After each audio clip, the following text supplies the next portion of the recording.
So guys, James1215 here and welcome to Transfer Talk.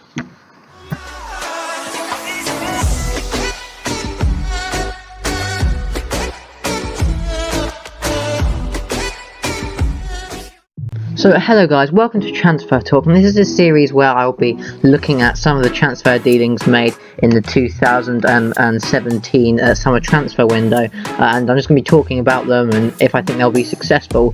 And today I'm focusing it on Bernardo Silva, who Man City recently signed for 43 million from AS Monaco. Now, first of all, I think that he's a young talent, he's promising, and that he could be good.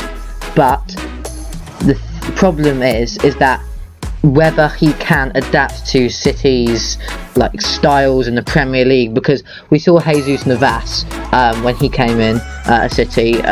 He's been released now. We saw him struggle, and he hasn't done very well at City, and that's why they did release him. And he was still fairly young when they signed him. So is Bernardo Silva. And it just really depends on whether he can get to grips with the tactics and how similar Monaco played to City. And of course he has played against City before, because in the Champions League I think Monaco played City. Monaco won in the end, but anyway, yeah, so the stats are on the screen. He's 22 years old, Portuguese, he's attacking midfielder, but he's comfortable on the right, but he can also play on the left, in the middle, and up front as well if they need him to. And in Ligue 1, in 2016-17 season, so last season, when Monaco won the league, he had 37 games, 8 goals, 9 assists, 21 out of 60 of his shots were on target. He has 3 yellow cards given to him, 0 red cards. He drew 56 fouls from his opponent and he committed 26. So on paper, it's a fairly decent season. But maybe, I might compare him to maybe Sonic Young-min. He scored, I think, he's definitely into the teens in his goals this season, and he got a few assists as well. So compared to him, maybe not as good. And also bearing in mind that Ligue 1 is also a lot easier to play in than the Premier League, because obviously there's less quality teams in there. But City fans can, I think the price tag makes it seem as if he's going to be a world beater from the very first day he gets there, which may not be the case. But he is 22, so he's got time to develop. And he did come through the rankings, Benfica. He came through the youth team, and he was nicknamed the Little Messi, but I feel like that's a name given to lots of people. And it says here that he's best on the right, so he can cut in on his left foot.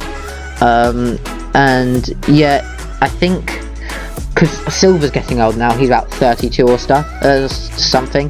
So I think maybe that could be maybe an end for David Silva, because he's 32. So he could be retiring soon, and also obviously he's a replace for Jesus Navas, another right winger who didn't really make the grade at City. And yeah, he's played in the national team. And he plays on the right, so Ronaldo's probably on the left or up front, so he's had good partnerships, and he was one of the star players actually, I think I remember against Man City in the Champions League.